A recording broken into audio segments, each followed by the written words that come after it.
오늘 이사야 2장의 말씀을 통하여서 그들이 낮아지리라 라는 제목으로 강해 이어가도록 하겠습니다.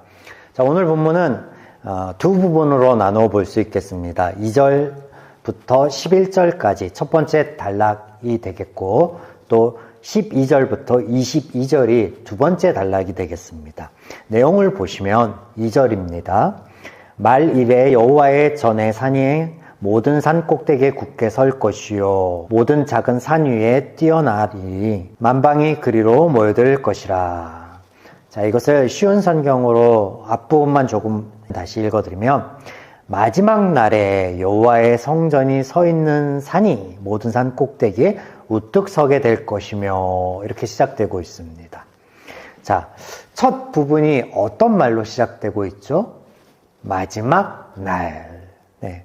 내용의 면밀을 우리가 다 살펴보지 않아도 이 첫 단락인 2절부터 11절까지의 내용이 이 마지막 날에 어떤 일들이 일어날 건지에 대한 기록이다라는 것을 우리가 유추해 볼 수 있겠죠. 자, 두 번째 단락의 시작인 12절을 보겠습니다.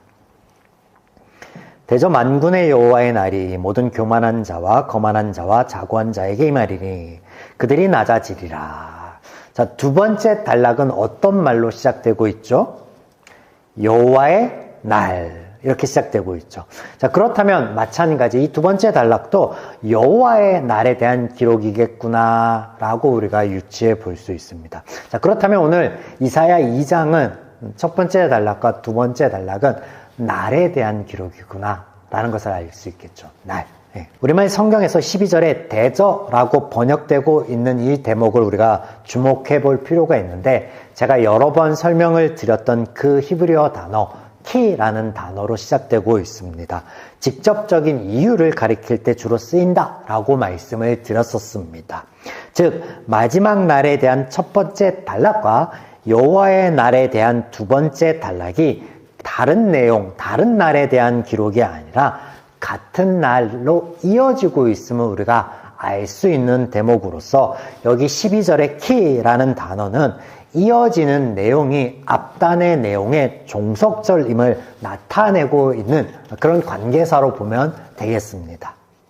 11절, 그날에 눈이 높은 자가 낮아지며 교만한 자가 굴복되고 여호와께서 홀로 높임을 받으시리라. 자, 여기에도 그날이라고 나오는데, 그날이 어떤 날이에요? 마지막 날이며 또 종속절로 이어지는 동일한 날을 의미한 여호와의 날.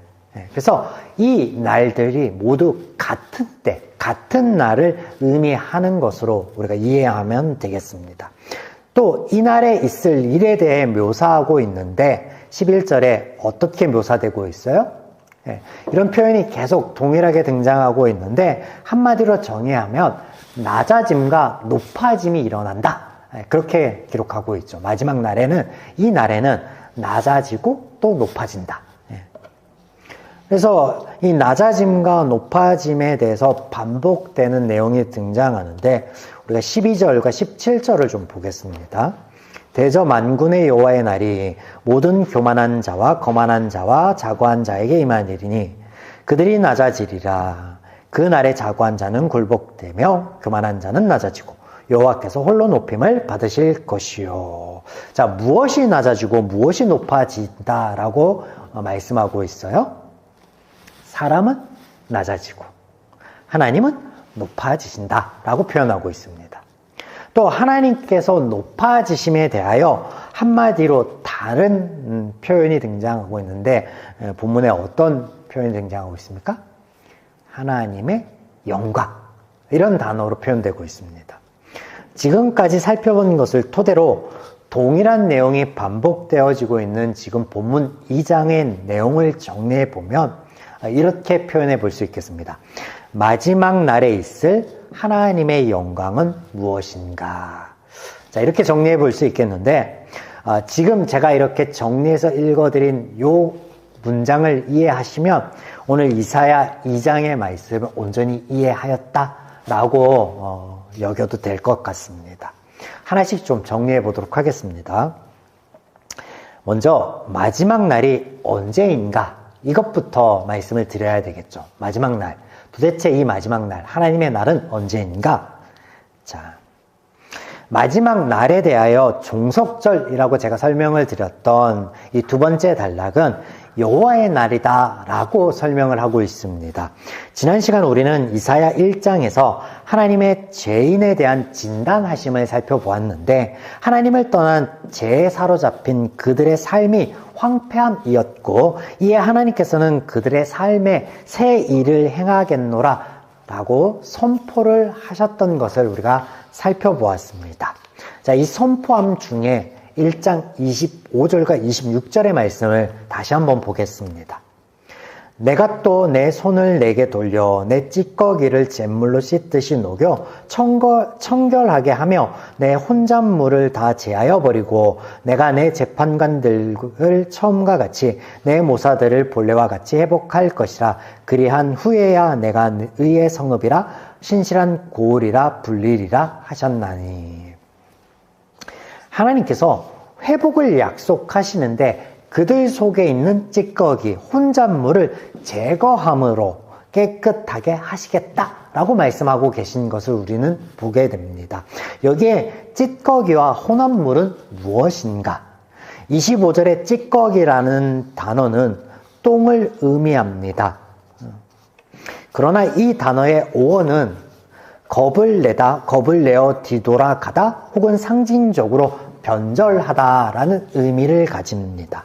또 혼합물이라는 단어는 금속의 찌꺼기를 의미하나 그 어원을 살펴보면 나누다, 분리하다라는 의미를 가집니다. 여러분, 성경의 표현 방식, 상징성에 대한 이야기하였던 것이 기억나시죠?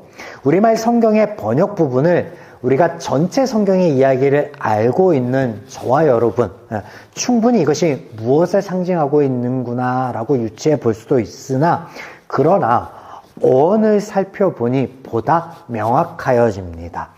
죄인들의 그 마음이 바뀌어 하나님을 두려워하여 떠났던 것, 하나님과 나뉘고 단절된 삶, 이것을 하나님께서 치유하시고 회복시키겠노라 라고 선포하고 계심을 우리는 발견하게 됩니다. 이런 하나님의 일하심이 성취되는 날이 바로 이어지는 2장의 그날이며 여호와의 날이며 그리고 마지막 날인 것입니다. 또한 낮아진다라는 표현은 1장에서 하나님께서 제거하여 주실 죄인들의 찌꺼기, 혼잣물을 가리키는 것입니다. 성경에서 죄를 이렇게 표현하고 있죠. 높아진 마음, 높아진 마음. 그리고 우리가 잘 아는 단어로는 교만이라고 표현하고 있습니다. 하나님께서는 이미 피조물에 불과한 사람을 높여주셨습니다. 여러분 기억하시죠? 하나님께서 그들에게 복을 주시사 이렇게 기록하고 있는 창세기의 말씀에서는 우리가 하나님을 향하여 사용될 만한 단어들을, 표현들을 사용하고 있는데 높이다, 찬양하다, 경배하다라는 그 의미의 말을 하나님께서 하나님의 피조물인 인간들을 향하여 말씀하십니다. 그러므로 하나님께서 피조물에 불과한 우리를 높여주셨습니다. 하나님의 자리에까지. 여기 하나님의 자리란 하나님과 교제하며 사랑을 나누는 인격적인 동등한 위치를 가리키는 것으로 오해하지 마시기 바랍니다. 네. 그런데 죄는 그보다 더 높아지려는 마음이에요. 하나님께서 높여주신 것보다 더 높아지기를 바라는 것, 그게 죄의 마음인데 창세기 3장 5절에 사단의 말에 의하면 하나님과 같이 되는 것이라고 표현되고 있습니다. 즉 하나님께서 금하신 것을 아니 금하지 말아도 돼, 우리가 해도 돼, 우리가 취해도 돼, 하나님께서 선하다라고 하신 것을 아니 악해, 그리고 하나님께서 악하다라는 것을 가지고 아니 선해라고 하는, 죄는 하나님과 같아진 마음으로 이렇게 하나님께서 정하시고 하나님께서 말씀하신 기준을 다른 원리, 다른 방향으로 제시하는 것을 말합니다. 그러니까 하나님이 정한 것을 받고 놓는 것, 하나님보다 그 권위를 위에 두는 마음, 그것이 죄라는 것이죠. 지난 시간 이런 죄의 기준에 관한 것 하나를 살펴본 것이 있는데 그것이 무엇이냐면 바로 제사와 절기, 기도에 관한 말씀이었습니다. 죄인들은 하나님을 디딤돌 삼아 그들이 소망하는 바, 그것을 이루기를 바랍니다. 그래서 그 마음으로 정한 절기와 제물을 가지고 나오나 하나님께서는 그 가증한 것들을 신물이 난다, 받으시지 않겠노라 말씀하시죠. 이에 하나님께서 받으시지 않으시니 죄인은 그 다음 행보로 어떤 것들을 취하는 거예요? 하나님 아닌 다른 신을 찾아가는 거예요. 왜? 자신들이 정해놓은 것들, 자신들이 세워놓은 기준에 합당한 것을 이루어야 되니까, 그 소망하는 바를 이루어야 되니까. 그래서 우상에게 나아가는 거죠. 본문을 보겠습니다. 7절에서 9절입니다. 그 땅에는 은금이 가득하고 보화가 무한하며 그 땅에는 마필이 가득하고 병거가 무수하며 그 땅에는 우상도 가득하므로 그들이 자기 손으로 짓고 자기 손가락으로 만든 것을 경배하여 천한 자도 절하며 귀한 자도 굴복하오니 그들을 용서하지 마옵소서. 자, 어떻게 표현되고 있습니까? 그 땅에 은금이 가득하고 보화가 가득하고 마필이 가득하고 병거가 무수하고 또 우상도 가득하다. 그리고 그 우상 앞에 나아가는 자들도 가득하다. 천한 자나 높은 자나 가릴 것 없이 모두 나아간다. 그렇게 말씀하고 있어요.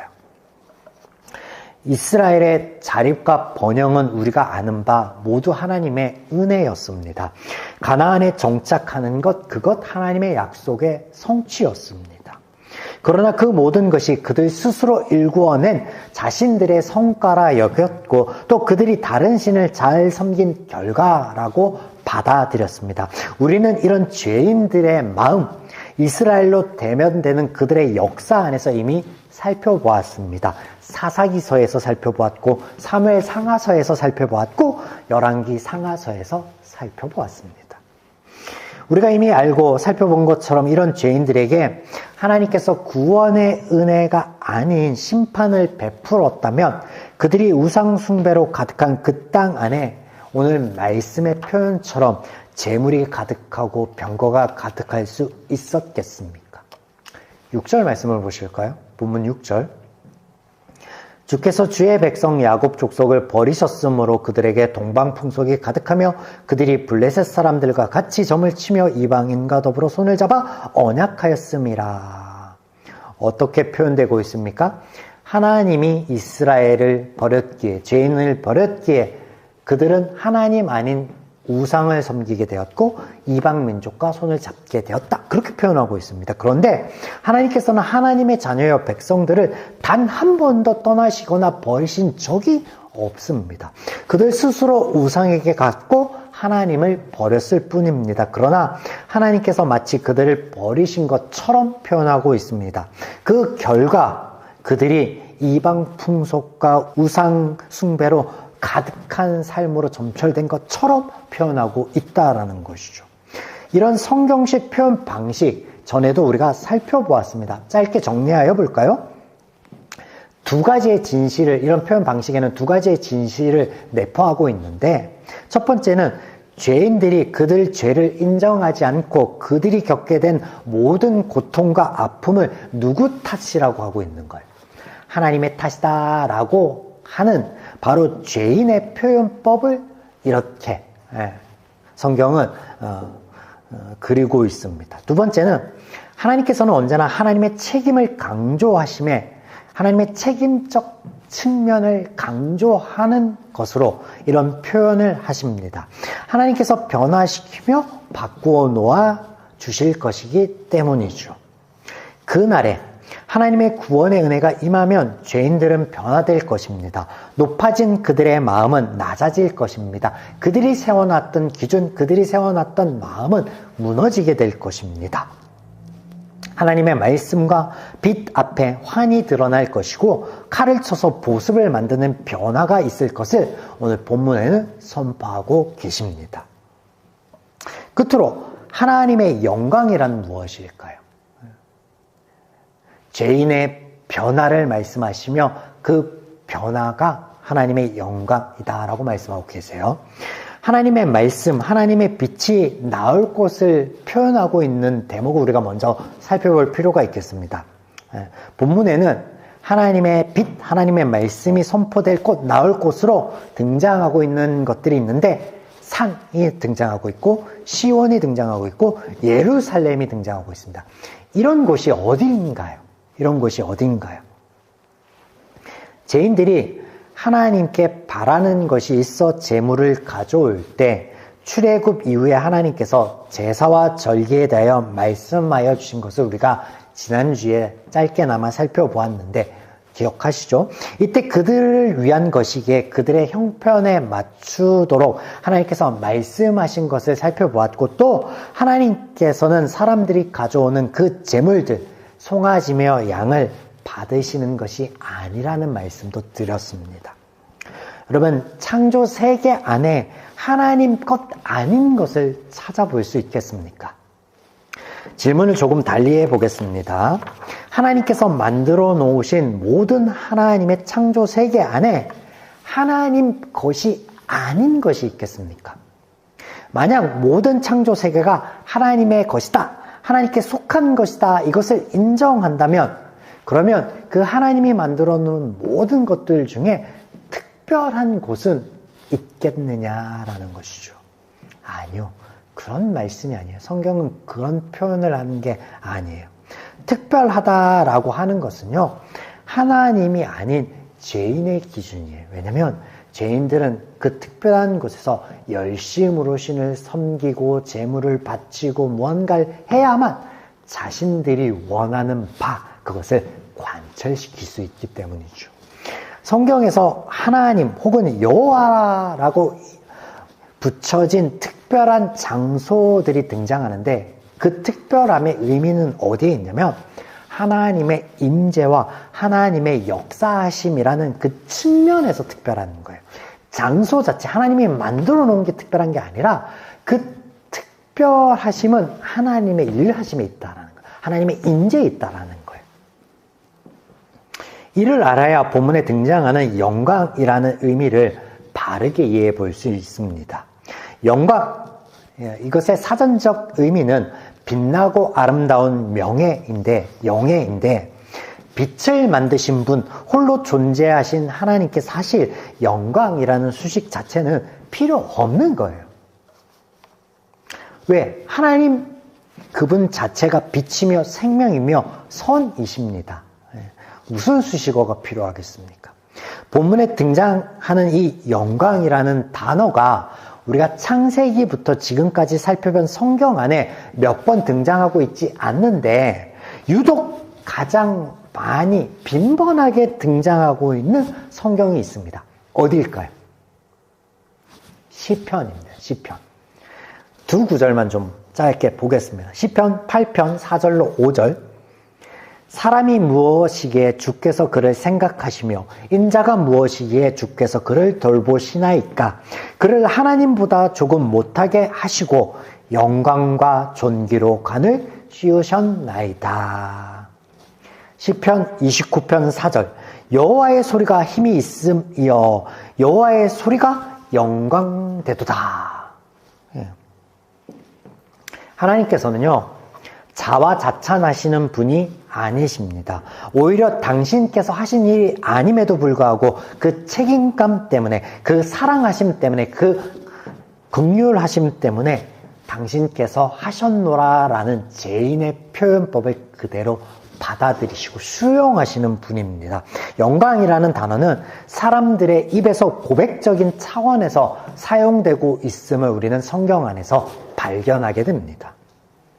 이사야 1장에서 하나님의 구원의 날에 그들이 우상을 섬겼던 지난 날을 돌아보며 부끄러워함에 그 고백함을 우리가 살펴보았습니다. 그와 마찬가지 하나님의 구원하심, 죄인들을 낮추심 자체가 하나님의 그 은혜의 역사 자체가 하나님의 영광이라는 표현이에요. 그것이 우리에게 영광되도다. 그 하나님이 우리에게 은혜롭구나. 그 하나님이 우리에게 너무나 사랑스럽고 자랑스럽구나. 죄인의 입에서 고백되어질 그런 영광이라는 것이죠. 그런데 본문 가운데 조금 이상한 표현들이 등장하고 있습니다. 하나님의 구원의 날, 그 기쁨의 날에 사람들이 왜 하나님의 영광, 하나님의 일하심, 하나님의 낯을 피하는가? 라는 대목이죠. 19절과 21절. 사람들이 아멜과 토굴로 들어가서 여호와께서 땅을 진동시키려고 일어나실 때 그의 위엄과 그 광대하심의 영광을 피할 것이라. 아멜과 험악한 바위 틈에 들어가서 여호와께서 땅을 진동시키려고 일어나실 때 그의 위엄과 그 광대하심의 영광을 피하리라. 사실 우리말 성경과 같이 피하다라는 동사는 어디에도 없습니다. 원어에는 없습니다. 다만 들어가다라고 표현되는 말, 동사만 있을 뿐입니다. 사람들이 어디에 들어가냐? 아멜과 토굴에 들어가고 험악한 바위 틈으로 들어간다라고 쓰여 있습니다. 이것을 의역해서 이런 행위가 뭐겠냐? 하나님의 낯을 피하는 것 아니겠느냐라고 그렇게 의역으로 기록하고 있는 것입니다. 아무튼 그것보다 중요한 건 뭐냐면 왜가 중요하겠죠. 왜 하나님을 피해 아멜과 토굴과 바위 틈으로 숨어 들어가느냐라는 거예요. 왜? 이 땅에 예수님께서 오셨을 때를 떠올려 보시면 바로 이해가 되실 것입니다.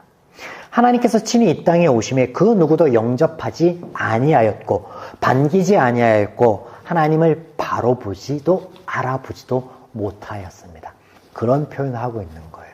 영광의 날에, 하나님의 날에, 하나님의 구원의 날에.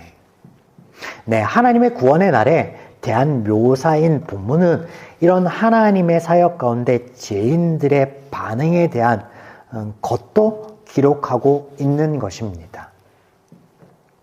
자, 1장에서는 죄인들을 진단하셨고 때문에 하나님의 은혜의 역사가 있어야 함을 천명하셨고 그리고 오늘 2장에서는 그런 하나님의 은혜의 날, 그 날에 어떤 일들이 있을 것이며 또 그 날의 죄인들의 반응은 어떤 것인지 그래서 예수님이 오셨을 때, 메시아가 오셨을 때의 반응과 그리고 메시아가 최종적으로 가져온 결과가 무엇인가에 대해서 여러 표현들을 통하여서 우리에게 전하고 계십니다.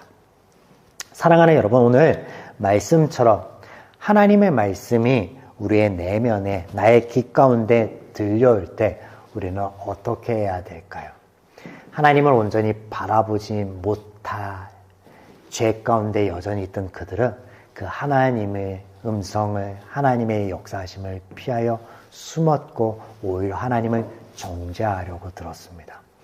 우리 안에 하나님의 찔림의 말씀이 전하여 올 때, 우리에게 도전되는 말씀이 들어올 때 우리에게 늘 힘이 되는 말씀만이 성경에 있는 건 아닙니다. 우리의 죄, 우리의 민낯을 밝히 보이는 말씀들이 있거든요. 분명히 이 말씀들이 우리 가운데 들려올 때 여러분들 어떻게 하시겠습니까? 피하시겠습니까? 아니면 직면하고 내려놓고 하나님 앞에 도와달라 간청하시겠습니까? 바라옵건대 저와 여러분이 후자이기를, 그래서 하나님 안에서 우리가 조금 더 온전함으로 하나님의 은혜를 누려 나아가는 저와 여러분의 맞이하는 또 한 주의 발걸음이기를 주님의 이름으로 축원드립니다.